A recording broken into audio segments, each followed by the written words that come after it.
si on part déjà de l'adjectif identitaire, deux sens qui se côtoient un peu dans la littérature. C'est le premier, un espèce d'équivalent de extrême droite. Donc en gros, c'est un peu utilisé comme ça parfois. Les identitaires, ce serait tout ce qui est identitaire, ce qui est d'extrême droite. Donc c'est un peu un usage abusif et un peu extensif, qui m'a assez, voilà, on l'évite.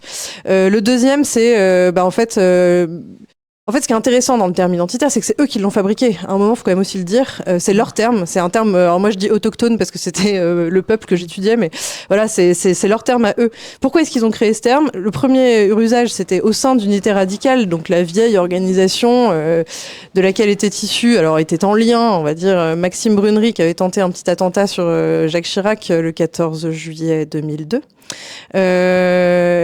Au sein d'Unité radicale apparaît à un moment un conflit et une moitié va se définir comme identitaire par rapport à l'autre. Donc en fait, c'est un terme en interne pour se distinguer entre deux tendances. Bon. Ce terme va faire florès parce qu'en fait, ils vont se dire c'est hyper pratique ce terme. Nous, on n'aime pas être qualifié d'extrême droite. On trouve que c'est un terme qui est insultant et qui nous disqualifie. Et bah du coup, on va utiliser identitaire à la place. Voilà. Donc on va plus essayer de se définir autrement.